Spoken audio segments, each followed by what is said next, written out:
right, we're here with Mr. Bill Baranowski today with the Chalk Festival here in Sarasota. Bill, tell us about the Chalk Festival. Our festival is November 8th, 9th, and 10th in Burns Square, Sarasota, Florida, right downtown. We're back in Burns Square. You've done it previously in other areas of Sarasota, but it's a Sarasota-centered festival, and it's won Sarasota Magazine's most featured People's Choice event in Sarasota many times. And what was the inception of, how did this start? The Sarasota Chalk Festival started 17 years ago through the vision of Denise Kowal in Burns Square, Sarasota. And she devised it to create economic impact and interest into the neighborhood. So it started with one professional artist, that would be Lori from California, and the community became engaged with it. It grew and it grew as more domestic artists came in, and we were in Sarasota for 7 or so years, and then received the opportunity to head to Venice. And while in Venice, we had a warehouse very close to the airstrip, and that enabled us to do a whole bunch of different creative things. So we had a stay in Venice for 7 years, and since then we are now back in Sarasota, where we started in the Burns Square neighborhood, right outside our building where orange and pineapple come together. Kind of an iconic neighborhood with a beautiful black and white mural by Cobra. That was Cobra's first mural in the United States and really helped to launch his career. And so that's a bit of the inception of the Sarasota Chalk Festival. Now we're the Sarasota International Chalk Festival, and we're bringing all kinds of new and innovative things to the table. What I didn't realize was that the chalk art is kind of carrying on a tradition that's been going on in Italy, and it started in the early 16th century. And the artists there are called Madonnari, and it's kind of a similar type art craft that is it is done, but it's made to not last forever, and it's kind of a poetic nature to that. Kind of like the Buddhists have the sand malas by the Buddhist monks in Tibet, where you create something beautiful, but then that beauty does not last. And tell me about the origins of starting in Italy with their culture, and then how does that play into what we're doing now? Very good, David. You've done your research. That's great. A little bit. So you mentioned the Madonnari. Here is an example of a Madonnari drawing with chalk. The artists were called Madonnari because they did typically depict the Madonna and various verses and scenes from the Bible with chalk on the cobblestone streets. And these streets became the procession routes of various religious festivals. So as you mentioned, this is an ephemeral art. Nothing lasts forever, just like life. And so the procession goes over the art to honor the art, to have a place of honor for the solemn procession to occur, and from there the art disperses, and because nothing lasts forever, even us. There are religious motifs. Here you see some angels, and then when Denise invited the Europeans to the U.S. to work with the Chalk Festival, that enabled them to kind of broaden their wings and work with different motifs.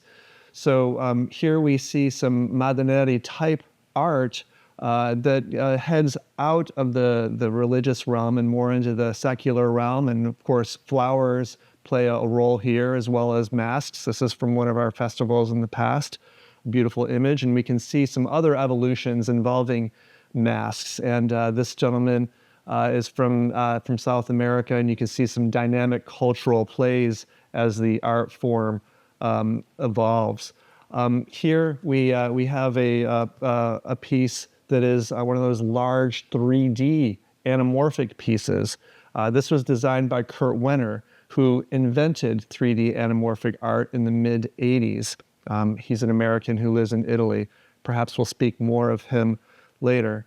Yes, the art form, the ephemeral art of chalk or Madonnari, has its origins in Italy, as well as another art form called inferrata, which is large format designs and images, but instead of chalk, it's done with flower petals.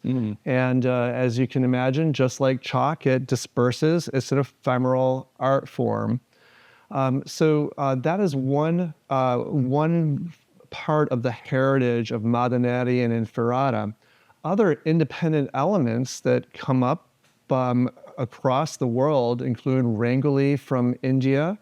And Rangoli has its origins in some Hindu religion, as well as tradition and heritage. Is that the colorful powders where they decorate themselves as well and have a parade Yes. with that? Yes. Is that chalk as well?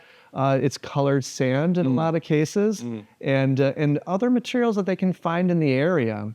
And Rangoli has a functional purpose as well as a spiritual purpose.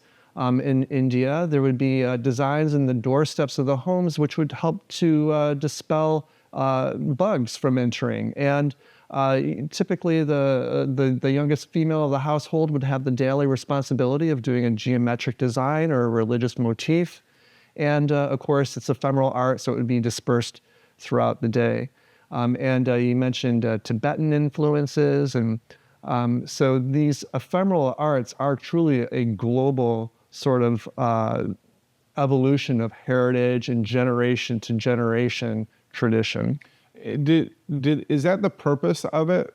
Is it to be ephemeral, or is that just something that kind of was happenstance in coming up with these art forms?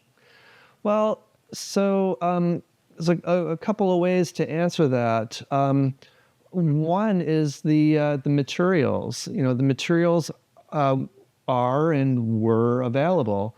The Madonnari would grace the streets for these religious processions, and they would earn a living doing artwork on the streets, which would be a performance art on the street. And the hat would be out, and they would, collect the coins and make a living doing street art. It's a large canvas, as it were, as well, and it's in the public space. So it's the perfect place to do this kind of work.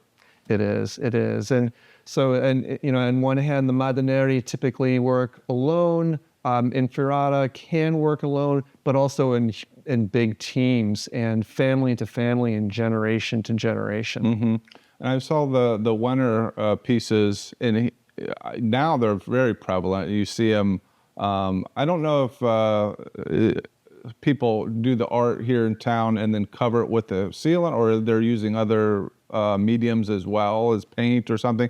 But some of them stick around for a while, and they're always fun to kind of get in that vantage point that kind of makes everything pop on you. And is that something that he started, and it's obviously been very influential and to what is kind of the modern, because you see it everywhere now. Yeah, well, so Kurt is a very interesting gentleman, born in California with a math background, a degree in math.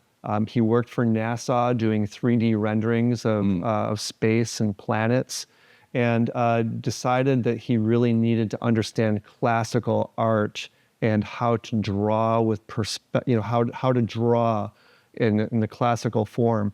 And that caused him to move to Italy and to work with the Madonnari. And so he learned how to do some of the drawing with the Madonnari. And while there, he would do drawings while in museums and also in churches.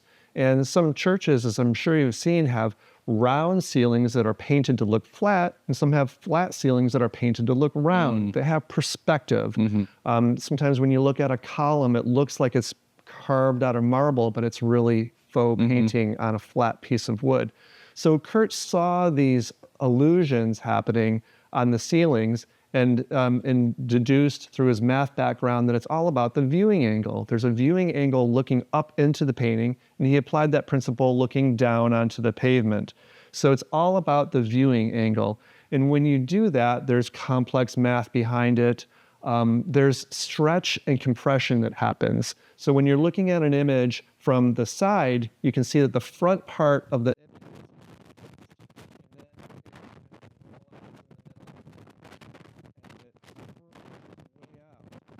when you're at the proper viewing angle of say 15 or 20 degrees, it looks as though it's popping right up.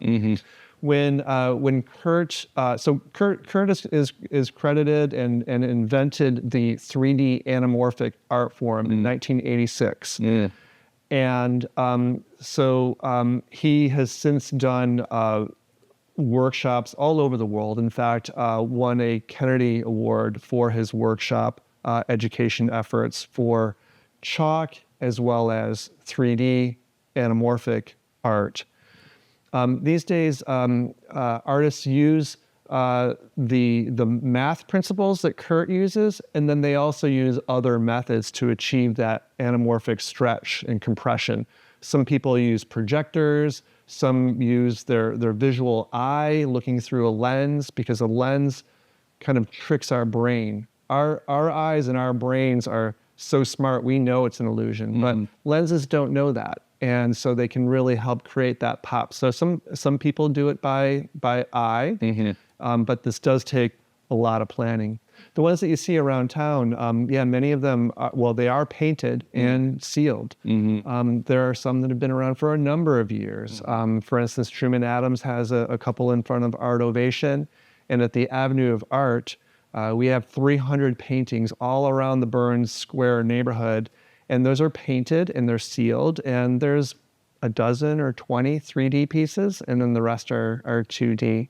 Yeah. Now, when Kurt designed the famous megalodon shark and squid battle that happened on the Venice airport grounds, that piece was a world record largest, about 2 football fields long. Wow. And because it's so big, one needs to be at a platform in order to have the proper viewing angle to see that illusion. So we built scaffolding that was some 22 feet up, so that people could go up there and snap pictures of that illusion from that viewing angle. There's something interesting about the still photo makes it pop even more. It's because it kind of locks in that perspective. But it's very surreal. If anybody has never seen that, you could Google and you'll find many examples. And he's a very talented fine artist as well. So a lot of these have very nice detail as well. And then with the perspective along with the light and shadow, it all kind of comes together to make something that's very, very interesting to look at. And with what you guys got going on here, what's started that? So Denise was obviously influenced by she saw it in Italy and then thought she wanted to bring this and share this with the Sarasota art community, or how did it start with her? She heard of some early chalk festivals that were starting to happen domestically, and then made the reach and started the festival. And these are the days before the internet, and so as it grew within the community, it would hit the press, and then through her diligent research and ability to grow relationships, she started reaching out to people, and as the internet started to emerge, that kind of opened things up, and then communications start to happen, in all hours of the day and night. And starting to forge relationships with individual people, and then networking just kind of happens from there.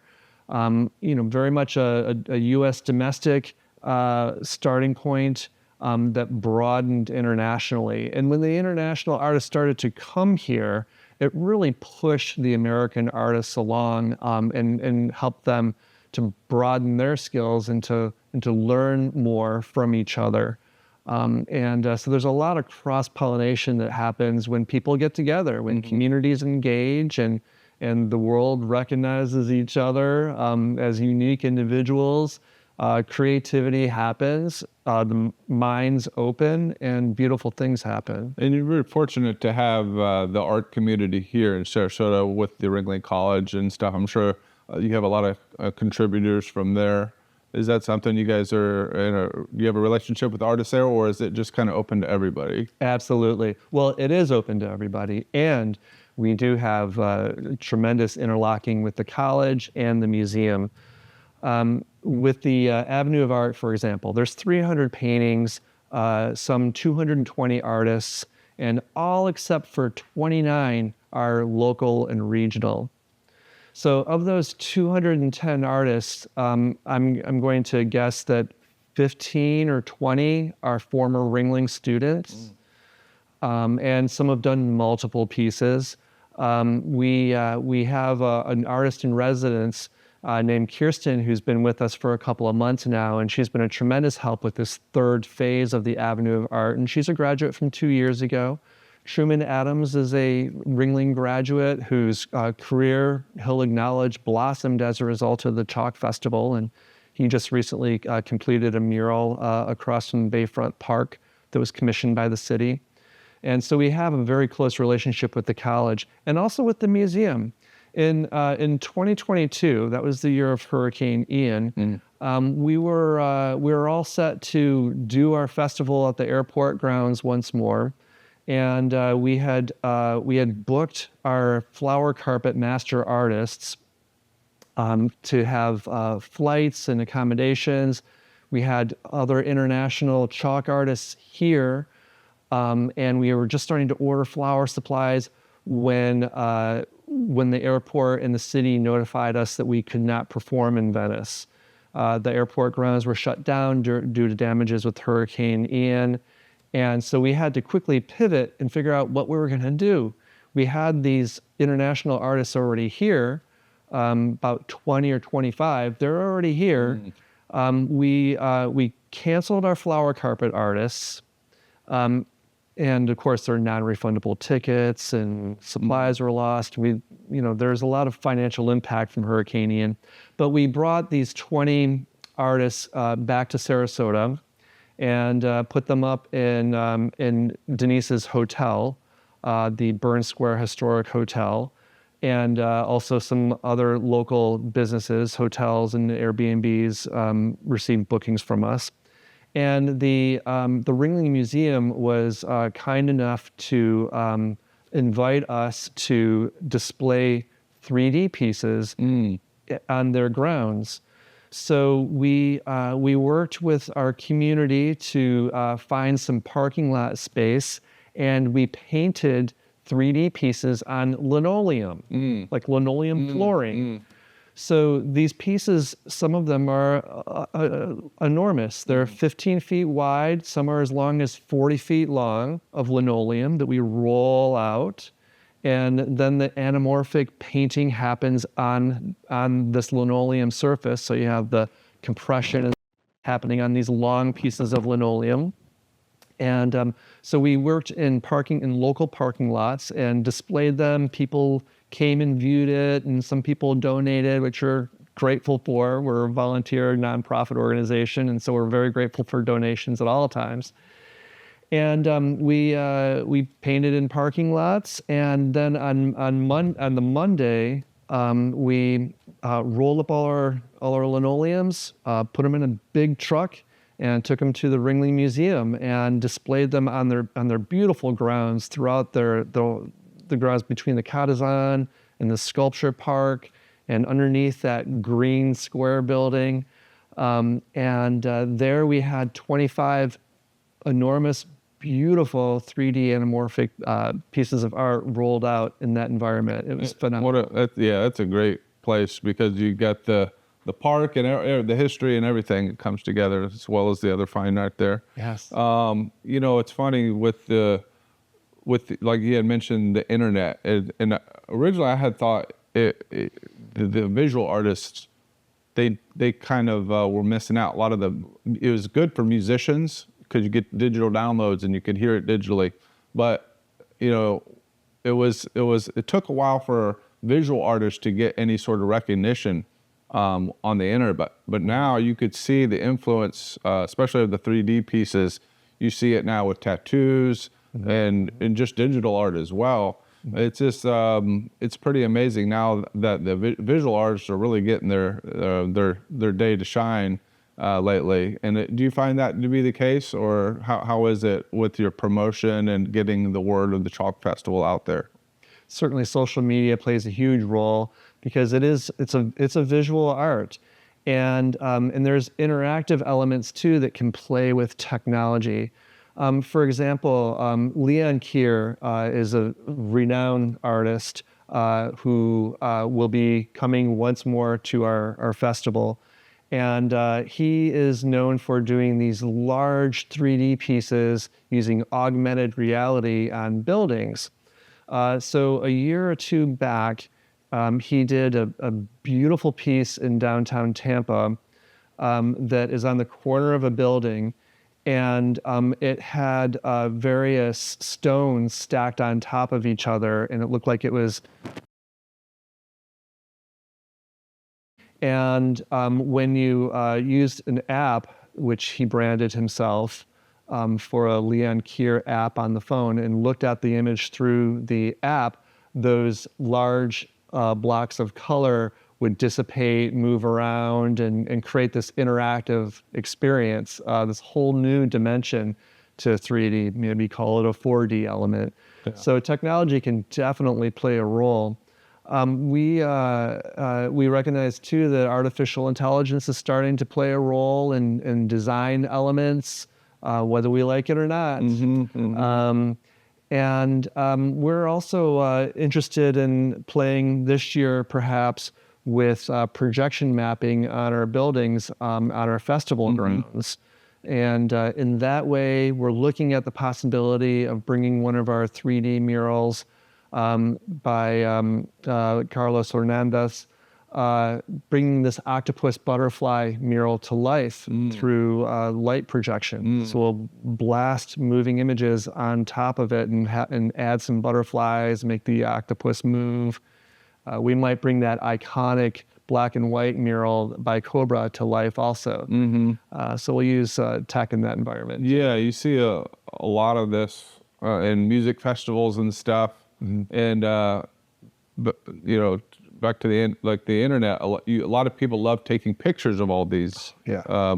And so it really just it has made an ancient tradition, and the lineage is now kind of jumped into the digital age. It's really fascinating. I never thought of it that way before, but it's really, you could see the influences of where it came from chalk on the street in a public square, to Wenner's 3D stuff, to tattoos and these, augmented reality type pieces and stuff. It's really fascinating. Sure, it allows people to share very easily and be part of the experience, to participate in the piece. You're fully immersed in these 3D pieces in that way. And then how did you come into contact with Denise, and how did your relationship happen?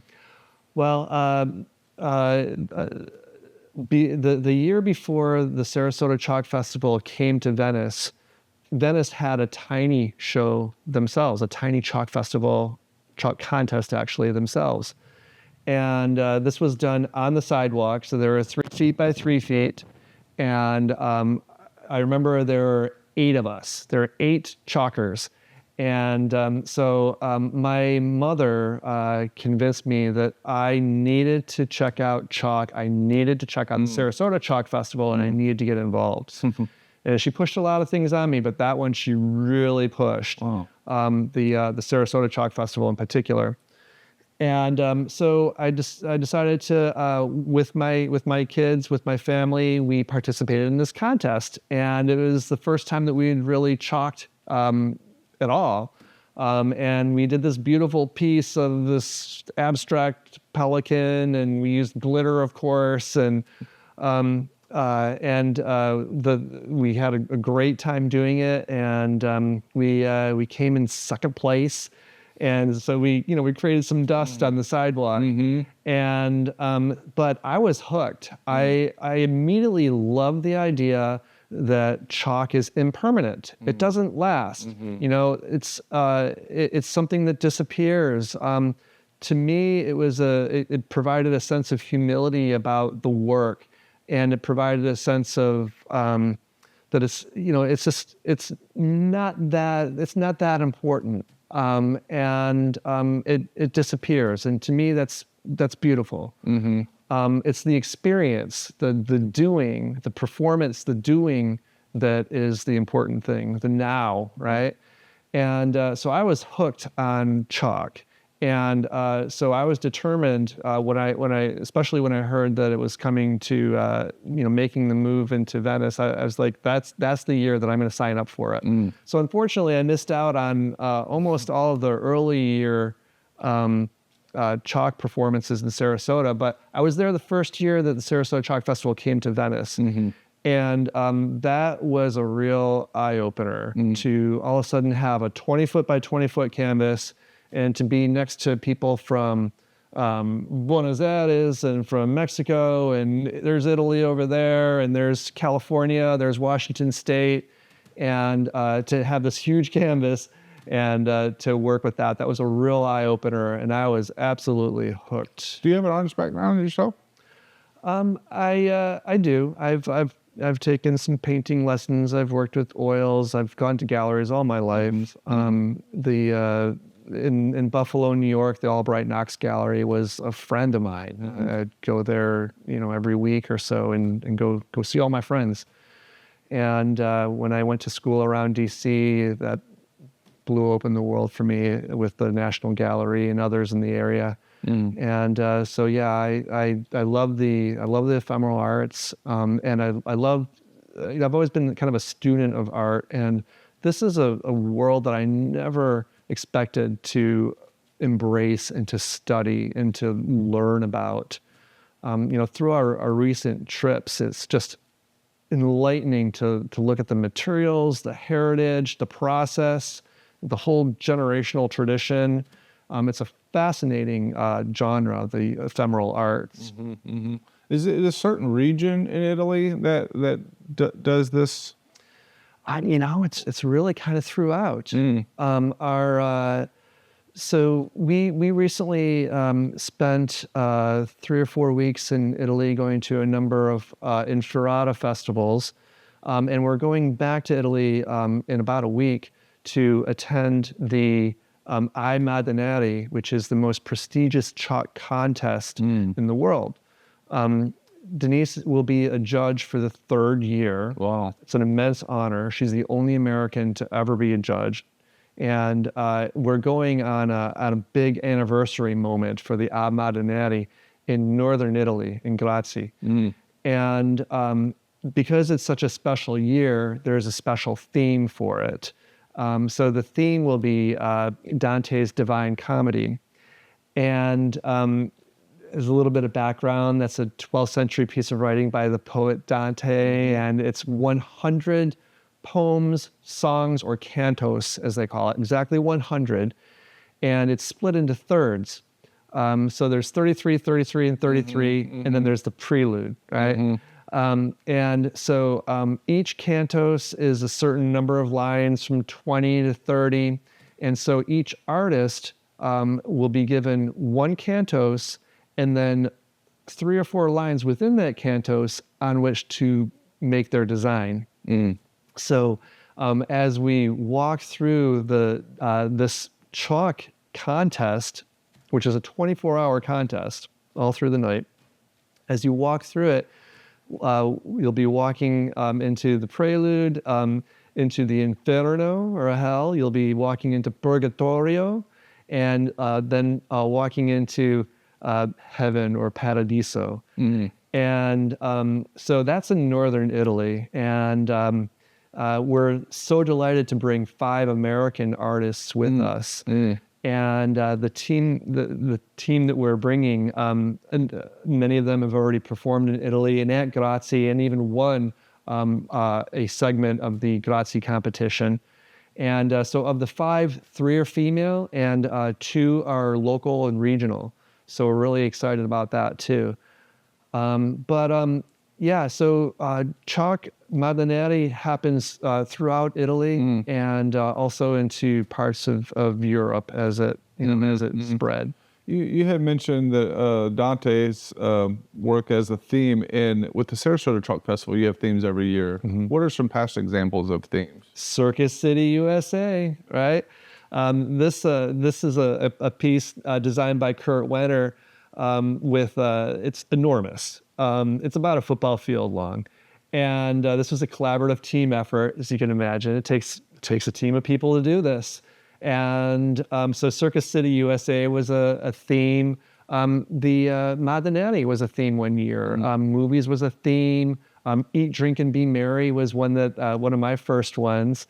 And this year it's flowers. Now, you brought some interesting pieces with you to share that are going to be a part of this year's event. Yes. Tell us a little bit about that. Well, so with Madonnari and with Inspirata, which I'm sure we'll talk about further, Inspirata being images with flower petals, it's all about the procession. These things are created for the procession.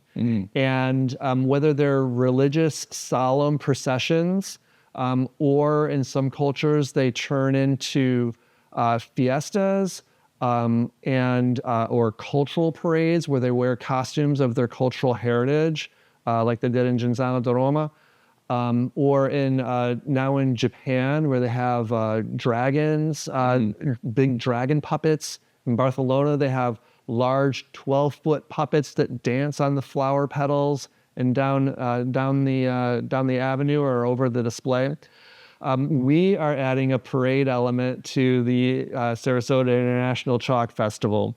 And with the theme of flora and fauna of Florida, we have commissioned an artist from Quebec named Danae. And Danae will come a month early to help design our parade. And these headpieces were that Danae did about 10 years ago, and to puppets with the community. And so this was a 3-day workshop where clay or forms were made, and then paper mache over the clay, and then of course adorned. And so here's some flora and fauna. Beautiful. And Danae is known for outrageous displays of large puppets. She's made buildings into puppets. Her masks are incredibly imaginative. Her murals are amazing. And Danae from Montreal will be here for a month prior, and we'll be cooperating with local studios to have these workshops. And we are definitely in the mode where we want to local artisans to help us come have some fun, make a big puppet, make a paper mache mask, help us with other banners and decorations for this enormous parade, which will be the closing ceremony for our 3-day festival. The parade is going to start somewhere around 4:30 on Sunday, and it will be a visual feast for sure. Who and where do they contact you guys for getting involved? Chalk.love is our website, chalkfestival.org or chalk.love. There you'll find buttons to join as a volunteer or as an artist. And of course, that's where pre-sale tickets happen too. There's a button at the top, and you can purchase pre-sale tickets from Eventbrite. And while they're online, they are half the price of what they'll be at the gate. While there, you'll notice there's a number of different types of tickets. There's the 1 days for adults and student pricing. There's a 3-day pass. There's a wine tasting exclusive event ticket that's available, where you will receive a glass and have some more intimate evening time with the artwork, and walk down the street, and station by station there'll be different wines and kombuchas to taste that represent the different countries that the artists are from. So whether it's in Japan or Spain or California or Australia, there'll be wines to taste from these different areas of the world. And then importantly, there's also another ticket called the VIP Grow the Heart ticket. This is a very special VIP ticket. Of course, it's a 3-day pass, and it is also a $150 donation. And the proceeds from these tickets go towards a very special community event that we're doing. The proceeds go towards providing tickets to a number of local nonprofits. Tickets and also workshops. So the tickets will go to organizations, and the workshops will go to organizations such as the Child Protection Center, the Boys and Girls Clubs of Sarasota, Manatee County, Mothers Helping Mothers, Children First, the All-Star Foundation. There's 8 nonprofit organizations that benefit from the Grow the Heart program that we have with this VIP pass. Kind of pay it forward, but with a good cause and charity as well. Yes. Wow, that's cool. And what are the items you brought here? These are examples. Oh, sure. Well, this gift to us from the team, which is about 20 or 30 minutes south of Rome. And Genzano di Roma has the longest running continuous inferrata in the world. And right on the cover here, 1778 was the first year. So we were invited there by the municipality and association Momo. That's the team in Genzano di Roma. And we were so honored to be able to work on inferrata pieces that adorned the very first step outside of the church. And we made this beautiful inferrata right on the steps of the church.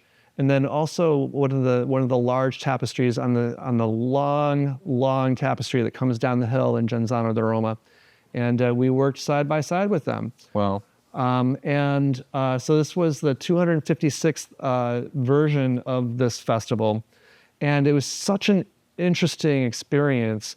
We went down into the caverns of Genzano di Roma where they store the flowers to keep them fresh for the preparation for this event. So we walked in these very small caverns that were dripping with water and very cool, with racks and racks of fennel and arborvitae and chrysanthemum and Scottish broom plant, which is a native plant that grows all over the hillsides, just as fennel does. And we were walking through these caverns with all this floral material. And then when we emerge, we're in this courtyard where the citizens of Genzano di Roma are peeling what they call peeling the flowers. So they're taking the petals off from the flower so that you're using just the petals to do this beautiful inferrata art. And they're kept fresh, or? Well, that's done the night before, in the days prior to the event. In the caverns are some of the more durable products that are down there for a month or 2 or 3, like the fennel in that cool environment stays fresh down there. Arborvitae does. Some of the blue chrysanthemum needs to be kept in total darkness, otherwise it fades quickly. But on the 24 or 48 hours prior, the municipality, the city of Genzano di Roma, pays citizen volunteers to come in, and they call it peel flowers. And so they'll be sitting with each other, 70, 80 people in a large courtyard, sitting, peeling flowers. And for each bushel, they take the bushel in, have it, and then register it and receive €5 per bushel to peel the flowers. And so it's a tremendous tradition that is such a community-embracing event. Of course, Inferrata has traditions in the religious Roman Catholic heritage, but with the peeling of the flowers, it was incredibly diverse. You had people from Africa, people who were Muslims, people in the community that were peeling flowers together, bringing the whole community together. It's phenomenal. I can imagine it, and the vividness of the flower petals it's got to be so striking when it's displayed. And what kind of patterns are they making with Inferrata? Is it like a painting like the chalk art, or is it more geometrical, or how is it? Well, as you can imagine, due to the origins, many of the early versions were based on the Madonna and other depictions of the Bible, and then traditional designs, geometric designs, started to emerge out of that. So there's geometric designs. So this is an example here. And we have some other examples of portraiture as well as geometric designs.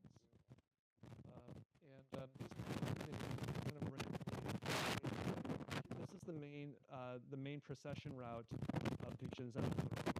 The main altar is at the top of the hill, and there they present the Most, the big gold medallion, and they have a service up there, and then the procession of priests will march right down the street, holding the Mostras with the umbrella, and with all these pedestrians along the way, saying mass along the way. In some cases, they'll throw flower petals.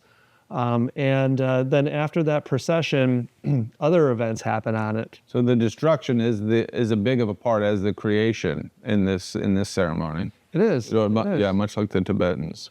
Following the procession on this avenue here, they have a parade of heritage costumes.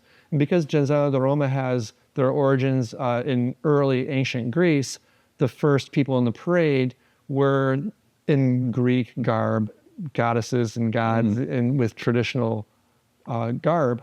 And then it went into medieval times with the wealthy, and then the peasants in the peasant dress. And so this parade happened all down this procession route. And then came the marching band, and then came the flag bearers. And then ultimately, the final big run down this route in Genzano di Roma was the running of the children. So with Volare blaring on the speakers, the children all lined up at the very top here, and then there's a run of all these children that just run down the middle of it, and people start to join in from the sides, and then there's dancing, and chaos happens, right? Incredible. And then sure enough, with the city's support, the municipality, 2 or 3 hours after the running of the children, the city workers are out there with heavy equipment, moving the sod, because there's sod all along the side bordering here, moving the sod. And then the city workers with their traditional brooms from the broom plant, sweeping the streets. By 10 p.m., people were parking their cars in this street, and it looked like nothing happened. Wow. Yeah, it was phenomenal. Incredible. Yes. That's something we got to put on our list, Lon. It's definitely a must-do, and certainly the Sarasota Chalk Festival, we are going to have 6 international teams coming here. This is a history, an historical first for the U.S. to have 6 international teams performing together in the United States. It's a really big deal. Yeah. And these teams represent 5 countries. So we have 2 teams from Italy, a team from Spain, otherwise known as Canary Islands, which is a colony of Spain, and also India. There will be a team doing Rangoli from India, a team from Mexico, and so 6 teams from 5 countries. And so it's going to be a phenomenal event. There's going to be lots of collaboration, because with the teams that come over, we're having representatives from the team rather than the whole team. Some of the teams are 20 people or more. And so, for example, the Japanese team, we are flying over, the Sarasota International Talk Festival is flying over 4 of the team members from Japan. And that team is sponsoring 4 additional ones. So they're going to pay for 4 additional people to come here, and of course stay in hotels and do the whole tourism economic development area, thing. So there'll be 8 people from Japan, and we want to provide 20 Sarasota artisans and volunteers, ambassadors to be by their side, to welcome them into the community, show them around, help them prepare the materials, help them on game day placing the flowers, and show them around, be by their side, have that cultural exchange. So there'll be opportunities to have these cultural exchanges from people from 5 different countries with the Inspirata artists. Of course, we have another 100 artists that are coming from 20 countries throughout the world too. So there's plenty of cultural exchange opportunities. What's the energy like when these artists are creating? Because there seems to be a time element and it's almost like a race to the finish. And then is it a frantic energy, or is it, does everybody know what they're doing? Does everybody have a role? It seems like it requires, because of the scale of the pieces, that everybody's working in concert to create these pieces of art. Yeah. Interesting question. I mean, it kind of depends on the art form. For instance, with Inspirata, there's a very intentional design. It's a team effort. There's a very intentional design that's well thought out. It may be gridded. They may have a design that already is gridded out. Some Inspirata teams use a stencil to provide marks on the street, and then paint with wet chalk, paint the designs there, and then place the flowers. So the placing of the flowers doesn't necessarily take a very skilled artist. It could be Kind of paint by numbers. Yeah, well, that's the generational heritage of it, right? When we were in La Orotova, we had grandfathers teaching their grandchildren how to do this, working together, placing the flowers within the design. In La Orotova, they had these enormous stencils that were made out of wood and metal, and they would place them down on the ground and then just fill them in with different colors to create these beautiful geometric designs. In fact, the one that we worked on in Genzano di Roma was a Pounce stencil, and we've seen some that use the same stencil 4 different ways to create the larger one. So that's very much a team effort. With a very planned, methodical way of implementing it within the time frame. And there's an expectation that they will be working through the night. With the chalk, sometimes the Madonnari chalk elements are very much a lone wolf sort of situation with these professional artists who know their materials and know their time frames and constraints. And so they work towards that. With the Sarasota International Chalk Festival, we plan to have finished works when we open the doors on Friday. We're going to have our 3D illusion rooms, which is 2 walls in the ground where you step into it and you're immersed in the 3D fantastical image. Those will be on display immediately. Just the final touches will be being put into place. There will be some other Inspirata that's prepared on boards that will be brought out, placed into place, and then additional flowers or sand or shells or other material will be placed around it. Also new this year, we have a number of artists coming to town early to paint panels, and these panels will later be auctioned, which we hear that a lot about the chalk festivals. We wish we could take something home. Well, now we can. You can't carve up a piece of the street and take it home with you. Yeah, exactly. Wow. So that's kind of neat. So the Inspirata aspect to this year is kind of neat because it's kind of an all ages event where the chalk, you gotta be kind of an artist to make a really fine piece of art. And like you said, it's a kind of lone wolf vision of that piece, I guess. So that's kind of cool. Are you incorporating the Inspirata element because of the theme of flora fauna, or is this going to be something that you might do in future years? The Inspirata? It'll definitely be ongoing. And by the way, we always welcome the young and the young at heart to chalk at the Sarasota Chalk Festival. There's always been a very large area for kids and adults to pick up, not sidewalk chalk, but to pick up beautiful pastels. And these are very vibrant, and they stick really well. And this is what our kids do images with. We work with pastels, not your average sidewalk chalk. And we always have large sections for the young and the young at heart.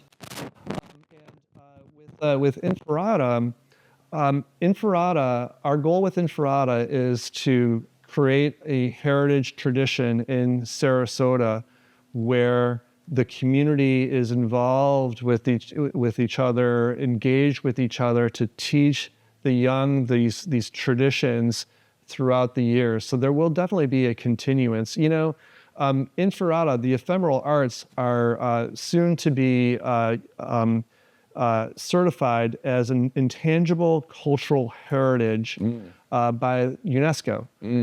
And so with UNESCO certification, you may be familiar with buildings and national parks that get UNESCO heritage certification.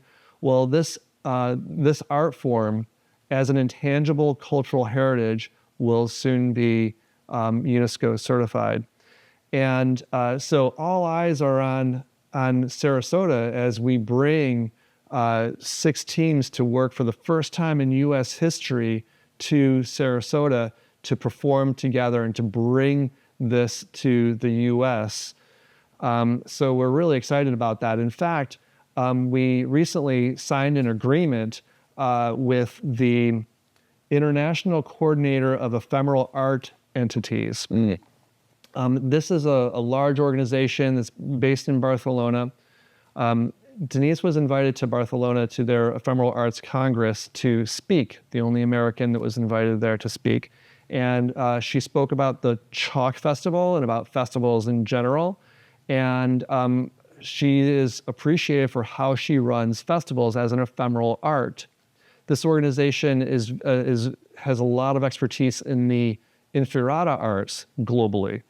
And so Denise is coming in as an expert in the field of street art and with the specialty in chalk and American representation into this organization. It's a really groundbreaking agreement that has a lot of international focus. It's interesting when we go there. Denise is invited to these different Inspiratas, and Inspirata teams from other parts of the country will drive to come see her. When we went to La Orotova, we were treated like dignitaries and taken up into the balconies to view the procession and the mass from a balcony, looking down onto this enormous sand tapestry, the Grand Tapas, in the main esplanade of the town hall, tradition that goes back hundreds of years. She's treated like a dignitary in these places that we go to. Yet here in Sarasota, there's not quite that appreciation. In fact, we were somewhat disheartened to learn that of the Sarasota County vetoing our grant of almost $38,000. We were labeled as sidewalk chalk, and a $38,000 grant that we had qualified and received for a dozen years was taken away with a vote from the county. And then that same day, we found out from the city that we had to close the streets in order to have a ticketed sort of situation, which cost us another $10,000. So the municipal and city support are unquestioned throughout the rest of the world. It's just what the municipalities do because they recognize how it brings community engagement together, how it provides tradition, there's a sense of spirituality, and there's an economic driver involved in having these festivals as well. Yeah. And so we're hoping that we can bring this message into Sarasota and how important the arts really are. And the Sarasota International Chalk Festival, the groundbreaking work that's happening with our organization. I think that's a part of you're getting the word out that it's got a cultural lineage, and I think for those people who are just going, oh, there's a fun thing to do in town, and they don't understand that element of it, you're missing out on the depth of the artwork and the culture of it, and how personally didn't realize there in other countries around the world they have this type of tradition, and so bringing that here is kind of new in our culture.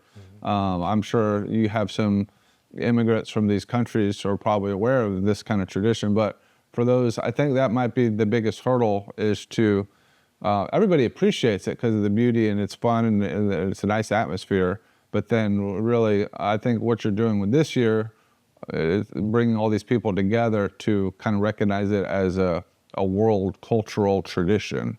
And I think hopefully that'll change their minds with the government. It's a really unique opportunity for Sarasota to really express our individuality and our identity in the world. Different countries work with different materials. Like in La Orotava, the sands that they use are from their volcano. The third largest volcano in the world is in their national park right outside La Orotava. So their grand tapestry is all of the colors, but it's all natural sand that comes from their volcano. Wow. And of course, the flowers that are used are native flowers. In some areas, they use vegetables and fruits to create these inferrata pieces. In some areas, it's clay or coffee beans. In Genzano di Roma, we use split peas and lentils and all kinds of foodstuffs. There's in La Orotava, there's a story about how one year they wanted to incorporate the fisheries into the inferratas, and they used things like oysters and fish to create art. And that, of course, was raided by the seagulls and things like that. And the flies and everything. But it's a really unique opportunity for Sarasota to perhaps bring shells or sand or palm fronds or what are all those colorful things that we see on all of our plants all over. The palms have these orange berries that are way up there, the figs, the dates, there's all kinds of materials that are unique to Sarasota that we can use to create our own identity and our own inferratas. Yeah, I mean, it's right there. I mean, the beach is so famous here, and there's so many diverse sand qualities in the shells with the iridescent colors and things like that. Yeah, absolutely. It seems like it could be something that is also true to our environment and our culture. Absolutely. So that's exciting. It is. Well, congratulations. And is there any other details that we didn't cover that we want to get out there for people? Yeah, many people know Snowflake the elephant.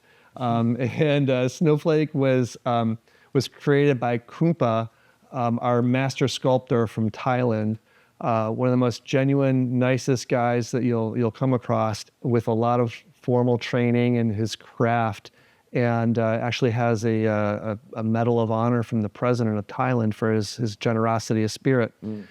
He created 2 life-size elephants for our Circus City, USA festival in 2012. And one of the elephants, Snowflake, has gone through some evolutions. And in 2019, Snowflake was there was a new design made by Vito Mercurio of filigree from Italy, of filigree and fruits and vegetables and wheat. And so a team of other artists helped Vito put these beautiful designs all over Snowflake. And just recently, just days ago, we had Sika from Turkey freshen up Snowflake. And Sika is a very talented 3D artist as well. And so he not only did freshen things up and brighten them up, but he added some additional dimension to Snowflake. So it's just interesting to think of an American Sarasota festival with an elephant designed by a sculptor from Thailand, with painting designs by a gentleman from Italy, being restored and renovated by an artist from Turkey. So Snowflake will be back and fresh and bright and multi-dimensional, and she'll be at the festival as well. Wow. How big is that? Life size. Life size. Life size, Wow. yes. Is it something that gets assembled kind of thing, or how? No, she's all intact. She's Wow. all intact, and she needs to be freshened up because she's been outside for 3 years, and so Yeah. she's weathered some storms. But now she's fresh, and she'll be back. Wow. We're definitely going to be there. I mean, again, you guys are kind of pulling out all the stops for this year, and you're giving it a huge cultural footprint now, whereas before maybe I just thought of it as a fun thing to do as an event. Knowing the backstory of everything really just makes it that much more intriguing. So we're excited to be there. Is there, and so chalkfestival.org, and what was the other website? Chalkfestival.org, chalk.love also. You'll find the ticket button and the donate button at the top. And the donates they're very important this year because of losing that grant. So That is true. We're very appreciative of generous donations, of all donations. And we've had generosity popping up from various foundations, and we really do appreciate it. And we're looking forward to additional support to help us for our big festival, which is November 8th, 9th, and 10th. And you volunteers and artists out there, please stay tuned. Please reach out to us. There's forms on our website. We're going to need hundreds of you to be part of something big, be part of something bigger than yourself. And jump in, whether you are involved in construction or you want to work with beverages or merchandise, or you're an artisan who wants to work on a parade and make big heads and big puppets and big banners. We're looking forward to the nonprofits out there with all the children to be involved in our workshops for multiple days to create these things. This is a huge community engagement opportunity. and it's open to all types, families, artists, non-artists, and it's All a ages. safe place for everybody. All ages, all abilities. Yeah. It's definitely very inclusive for international, everybody. Do you have merchandise or anything you sell on the website or anything? Well, the merchandise isn't available on our website just yet, but we do we will be having merchandise at the show for sure. We'll be having legacy posters, legacy shirts, for example. This one is a design by Simona Lafrida. Wow. And she has designed multiple posters in the past, and she's working on the next version of our poster as well. Be kind of an angelic sort of situation, so stay tuned for that piece of art. But yes, there's plenty of merchandise available at our show. Well, cool. Thanks for sharing. And thanks for educating me. And I'm all pumped now. I'm ready for this Yes, because it's so cool to be a part of that tradition. So thanks, Mr.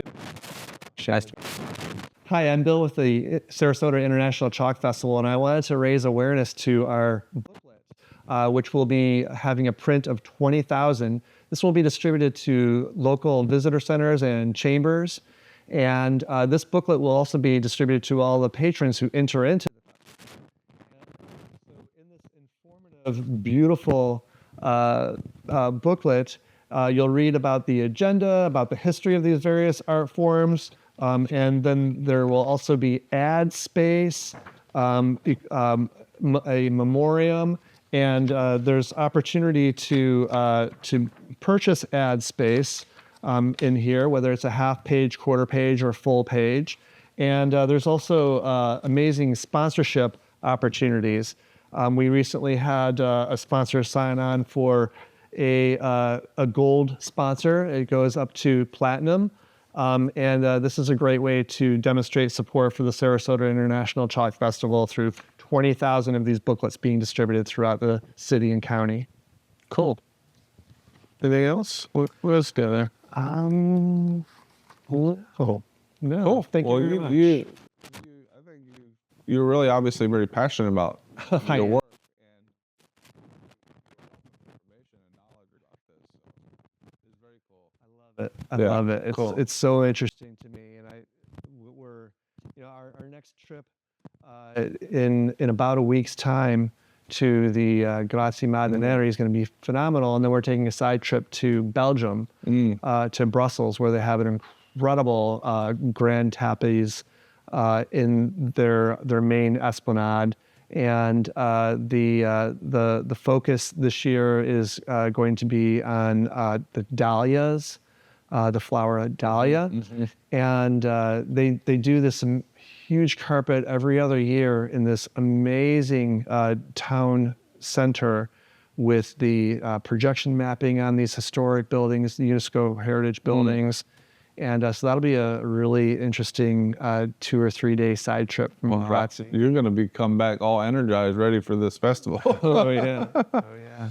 Cool. Well, I'm going to take some pictures, I guess. Definitely. Cool. Well, thanks again. And what's next up for you locally? Is there some other showing that you're going to and leading up to this as far as promotion or anything, or what do you got going on? Well, right now it's all about community engagement.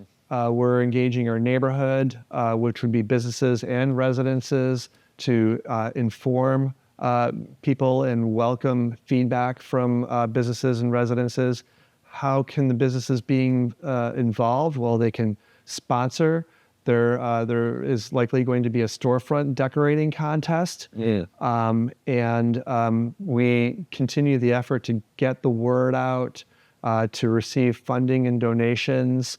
At the farmers market recently, we had a very generous donation from a local gentleman named Ernie, who many people know from Downtown Evolution.